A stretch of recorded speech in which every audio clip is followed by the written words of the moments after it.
o Juninho do Cianorte com 17 e o Garratti do Cascavel com 11. Então o Friso aí é o preferido da galera, levando o golaço da PAN da 4ª rodada. Pra felicidade do seu Marcos Friso, o pai dele, que tá aqui acompanhando atentamente a votação. Volte sempre, seu Marcos, aqui no nosso programa no Bate Pronto Paraná. Será que o Ebert passou pra eles lá? Porque o Ebert tava ouvindo outro dia, né? É. Não, e é muito legal porque a família do jogador que não mora aqui no Paraná, enfim, gente de diversos outros estados, pode acompanhar no YouTube as notícias aí dos seus familiares, né? Isso é muito legal. O Friso e a família já estão se sentindo em casa, né? A gente entrevistou o Friso depois do jogo ali e eu perguntei pra ele onde que ele se sentia melhor jogando, né? Porque ele tá jogando um pouco aberto, às vezes pelo meio. Ele falou, cara, eu me sinto melhor jogando e eu tô super à vontade. E dá pra ver que ele tá, pela confiança com que ele tá jogando, né? Ele é um cara que participa muito bem do jogo, né? Todas as participações dele são assertivas. Ele é vice-artilheiro do Paranaense com 3 gols, só atrás do Robson. Meu malvado favorito. Malvado favorito. O Slimaninho tá na mesma indignação que eu. Qual indignação? Santana? Linhares mudou mesmo o nome do Mate? Mudou. Santana. Linhares e Tetemota, viu? Tem pai e tem mãe esse crime aí, viu, Dalk? Tem pai e mãe esse crime. Bom, gente, antes da gente continuar... Vergonhoso nada, para. Chororô de quem perdeu a votação aí do nome O Escola, eu vim aqui no RN Dia hoje, o Escola falou, o Mate Piffer falou aqui do Diório na sexta-feira e tal, então é Mate Piffer. Vamos mudar o TT Mota pra Ana Tereza só. Ana Tereza, Você sabe que sempre foi Ana Tereza. Então vai ser só Ana Tereza agora. Até escancararem o meu apelido e aí ficou, até contei pro Mate esses dias a história, foi lá no Tribuna no Esporte. Meu nome era Ana Tereza Mota. E aí, no Tribuna... Ainda é. O nome é artístico, pô. Razão social. E aí lá no Tribuna eles escancararam. Tete, um dia me chamaram e ficou. TT Mota, esse você adotou. Agora é Ana Tereza e Ogamar Júnior. É isso. E Matheus Santana. Vamos falar do que interessa. Hoje é aniversário do... E Alexandre Duarte. Isso, Alexandre Duarte. E Felipe Augusto. Pronto. É brincadeira. Hoje é aniversário de um cracaço, cara. Esse cara é muito fera. Eu sou muito fã dele. Romário, 58 anos hoje, o baixinho, feríssimo. Esse merece aplausos, né? Baixinho é fera. Se desse a 9 da seleção pra ele hoje, ele era a melhor 9 do Brasil. Não, ele não ia gostar. Hoje. Né? Ele é 11. Tudo bem. Tô falando posição. Então, nossos parabéns ao grande Romário, completando aniversário nessa segunda-feira, dia 29 de janeiro. Antes de ter, você precisa ser planejado, ser confiante, ser determinado. Servopa, há 57 anos, o consórcio de quem realiza. Vamos lá para Maringá, quero chamar o Eduardo Machado para trazer pra gente a repercussão do empate do Maringá e também a derrota do Galo aqui na Arena da Baixada e como que as duas equipes já começam a se projetar para a próxima rodada, né? A 4ª rodada já é passado, a partir de agora, meio de semana, tem a 5ª rodada por aí chegando. É verdade, TT, e a torcida não viu com bons olhos o jogo contra o Cascavel. É claro que o time colocou um patamar muito acima do que era esperado, porque estreou com uma vitória muito boa sobre o Galo, depois pegou o Andraus e não teve conhecimento, um 3-0 sem dar chance alguma para o adversário. Na terceira rodada, conforme até os colegas durante a transmissão disseram, né, o próprio Dalk também, o Elísio que estavam transmitindo, o Maringá merecia ter tido uma vitória contra o Atlético na Arena da Baixada, se impôs, não foi um time que se omitiu, foi um time que jogou muito pra cima, e contra o Cascavel, tudo que jogou nas 3 primeiras rodadas, não jogou na 4ª rodada, né? No primeiro tempo, um time bastante apático, pouco criou, aí o Cascavel abre o placar na reta final do primeiro tempo, já nos acréscimos, num belíssimo gol do Garratti, inclusive que está sendo votado aí como golaço da PAN, e no segundo tempo, o técnico César Bueno fechou a casinha, montou um time pra jogar pelo contra-ataque, e dessa forma o Maringá teve ainda mais dificuldade para conseguir ter essa liberdade no meio campo, para ter um poder de armação. O Rodrigo não jogou no primeiro tempo, não começou jogando, entrou na segunda etapa, então o time teve muita dificuldade de armação. Teve momentos que o Zé Vitor, que é volante, que é meia, estava jogando de falso 9, pra gente ter uma ideia de como estava complicado, porque o Rodrigo saiu do banco, o Mirandinha entrou no intervalo também, Moraes, Pedrinho e Bruno Lopes, que é um atacante de referência, entraram. Então foram substituições, alterações, muito aquém daquilo que era esperado e que o técnico Jorge Castilho não costuma fazer, né? Já o time do Cascavel, e ele confessou isso pra mim, eu posso até dizer pra vocês, após o jogo, que ele não esperava que o Cascavel do César Bueno entrasse com essa formação. Por exemplo, o Eduardo estava jogando como quarto zagueiro, e quem jogou foi o Giovani ao lado do João Marcos. O Mário era lateral esquerdo. Quem jogou foi o Carlinhos, o Pedrinho, que é da base, começou como titular também. O próprio Alisson Mira ocupou o espaço do centroavante Manuel, então ele jogou com o Clenison e com o Pelezinho ali num 4-4-2, e isso acabou surpreendendo o técnico Jorge Castilho, que não esperava uma postura assim como a equipe do Cascavel jogou. Então, o empate em 1-1, até o próprio Castilho disse em entrevista, pelo rendimento abaixo do time, a equipe que não foi bem na partida, 1-1 foi um belo resultado, ainda mais com gol de empate saindo aos 45 do Vilar. Mas é claro que o torcedor também ele é muito passional, né? Quando o time tá ganhando, é o melhor time do estado. Quando o time não joga bem e empata, já vira porcaria. E não é assim que o futebol funciona, né? A gente sabe que o Maringá tem um elenco competitivo, um bom elenco, um time que é experiente, sabe o que tem que fazer. Não à toa chegou aí na semifinal ano passado, vice-campeão de 2022, mas contra o Cascavel, que é um adversário, digamos, direto, porque ambos querem vaga para a Copa do Brasil de 2025, ambos têm calendário nacional com a Série D deste ano, então a gente sabe que o torcedor ele não fica satisfeito com pouca coisa, ele queria a vitória contra o Cascavel para manter a invencibilidade, assim como manteve, mas queria mais uma vitória, e a equipe acabou perdendo até a segunda colocação, era líder até a terceira rodada, na quarta rodada chegou à segunda colocação e agora vai para a quinta como terceiro colocado, né? Então o torcedor esperava muito mais desse Maringá, que pega um Operário às 8h30 da quinta-feira. A gente sabe que é um confronto de rivalidade também, dois times estruturados no interior, a torcida do Operário sempre ela faz muita pressão no Germano Krieger, e o Maringá vai ter que saber lidar com isso, porque o Operário vem pressionado, o Maringá vem menos, mas é claro que o torcedor quer um desempenho melhor, digamos assim, da equipe tricolor. Eu tô apurando uma informação aqui, TT, daqui a pouco eu posso chamar você, porque tem novidades a respeito do Morelli, tá chegando informações lá do Rio Grande do Sul, a gente tá apurando aqui para trazer tudo de maneira correta no nosso bate-pronto. Tá certo, só grita que a gente vai direto aí pra Maringá. Vincenzo Delicani, a pergunta que o torcedor atleticano quer saber: quando é que o Mastriani chega e vai ser apresentado oficialmente?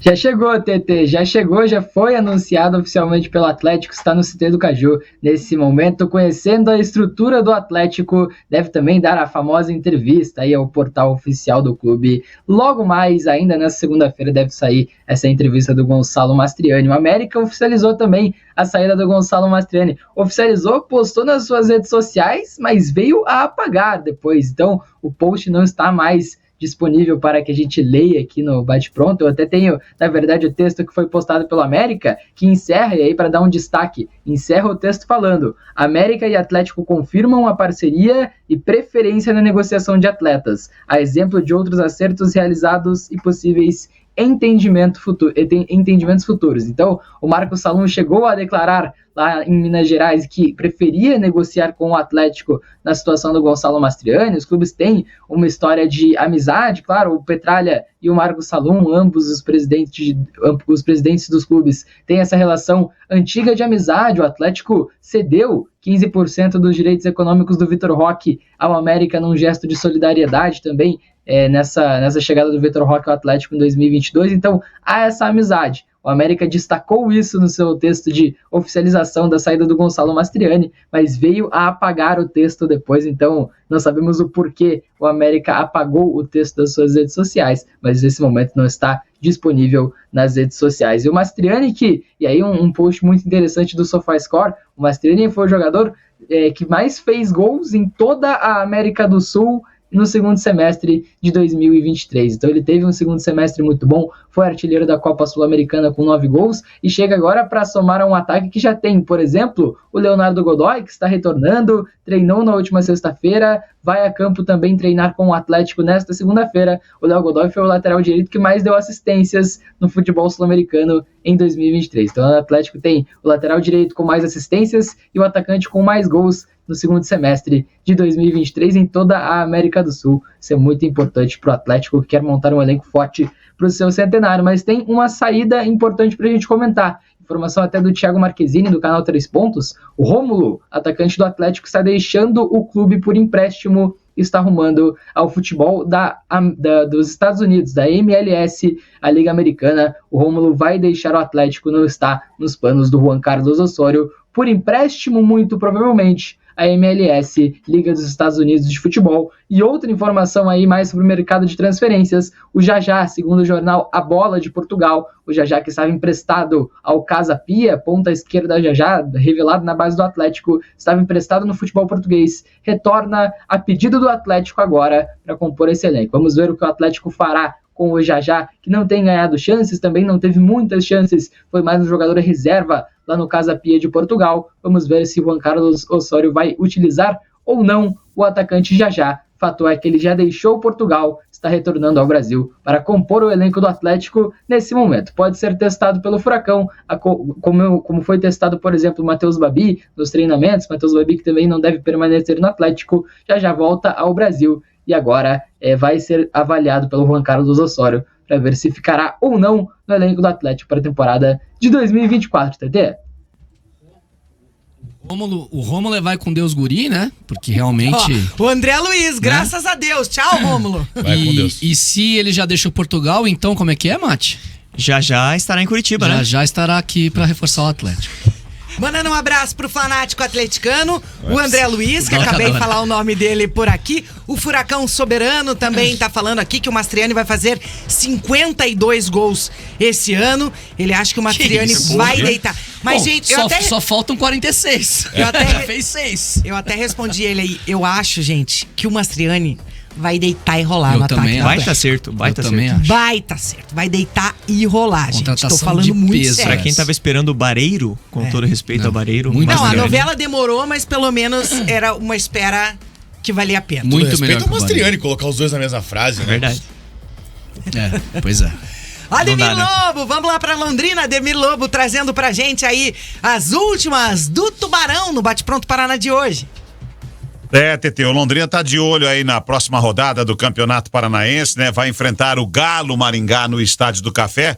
Vocês falavam até da vitória do Andraus, da vitória do PSTC, mas Londrina ainda não venceu no campeonato, né? Tem realmente uma campanha muito ruim. O técnico da equipe do Londrina, o Emerson Ávila, reclamou bastante ontem do gramado sintético lá do Estádio Pinhão, né? Do Estádio do São Joséense. Ele não conseguiu definir ainda um time ideal para o campeonato e muito enganou, né? O Coritiba que veio aqui, o Londrina jogou muito bem contra o Coritiba, empatou por 3-3 e todo mundo achou que ali era o start do Londrina para uma recuperação no Campeonato Paranaense. Isso não aconteceu. Ontem sentiu bastante, claro que jogar em grama natural, em grama sintética tem uma diferença, mas eles reclamaram muito do gramado sintético jogando em São José dos Pinhais. O empate foi ruim para o Londrina, foi ruim para o São Joséense. O time não venceu ainda no campeonato. Já tem um lanterna na próxima quarta-feira, precisa buscar a recuperação. A ideia era classificar entre os 8, daqui a pouco já está na parte de baixo da tabela, né? Já saiu da zona de classificação, isso preocupa demais o departamento de futebol do Londrina. O Emerson Ávila também reclamou da tabela do campeonato, de estrear com 2 jogos fora, depois de enfrentar o Coritiba, saiu de novo, mas da mesma forma que tem tudo isso adverso agora, tem a seu favor na reta final do campeonato, onde em 4 jogos tem 3 em casa, né?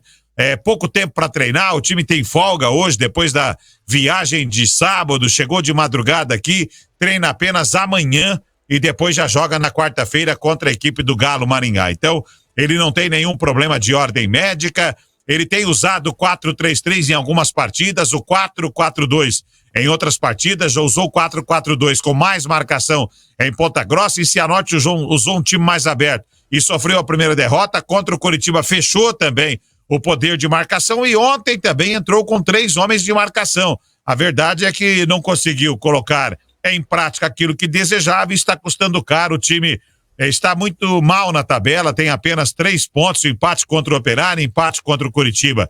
Bom empate, mas ontem era jogo para ganhar. Então qual era a ideia? Enfrentar o São Joséense, enfrentar o Galo Maringá, enfrentar o Cascavel e enfrentar o PSTC, 3 times da parte de baixo da tabela, tirando o Cascavel. A ideia era fazer 9 pontos. Esse projeto, esse planejamento já foi por água abaixo e com isso o time vai ter que vencer a todo custo na quarta-feira o Galo, beliscar em Cascavel pelo menos um empate e depois ir na Alvorada e tentar ganhar do PSTC. São contas e projeções que o Londrina faz para tentar entrar entre os 8 classificados para a próxima fase. A grande verdade que sofre muito, né, com algumas falhas individuais. Outra reclamação ontem, o Peu sofreu um pênalti, para muita gente foi pênalti, claro, como o Paranaense não tem VAR, o Londrina pouco reclamou da situação e até acho que o Peu encenou bastante, demorou para cair, quando caiu, o árbitro acabou não indo na dele. E para fechar essa participação daqui, a notícia que chega é que o pentacampeão do mundo, Kleberson, do New York City, estava lá no New York City como auxiliar técnico, pode reforçar o Londrina dentro e fora de campo, fazendo parte da direção do Londrina para a sequência. Vocês em Curitiba sabem bem da história do Kleberson no futebol e ele pode aparecer a qualquer momento como reforço do Londrina, tanto na parte diretiva e também ajudando dentro de campo, já que ele foi auxiliar técnico nos Estados Unidos. Lobo, o Kleberson, inclusive, é um dos poucos treinadores brasileiros que ele tem todas as licenças FIFA. De todos. Ele é capacitado para comandar qualquer time em qualquer lugar do mundo. E ele morou, um beijo pra Daiane, esposa dele, se estiver nos escutando, moraram 10 anos lá nos Estados Unidos e voltaram agora de mala e cuia. A gente até tinha informação, eu e Vintians andamos sondando essa informação uma semana, uns 15 dias atrás, que ele estaria negociando ou sendo namorado pelo Atlético para assumir alguma função dentro do rubro-negro no ano do centenário do Atlético Paranaense, talvez como um coach ali, não necessariamente como treinador. E aí realmente deu uma esfriada essa negociação do Kleberson com o Atlético, então o Lobo fica de olho aí para, quem sabe, confirmar essa notícia do K15 lá no Tubarão, na cidade de Londrina. Xaropinho. Diga. Não, só trazendo a informação que a gente estava apurando agora há pouco, o repórter, o Diogo, né?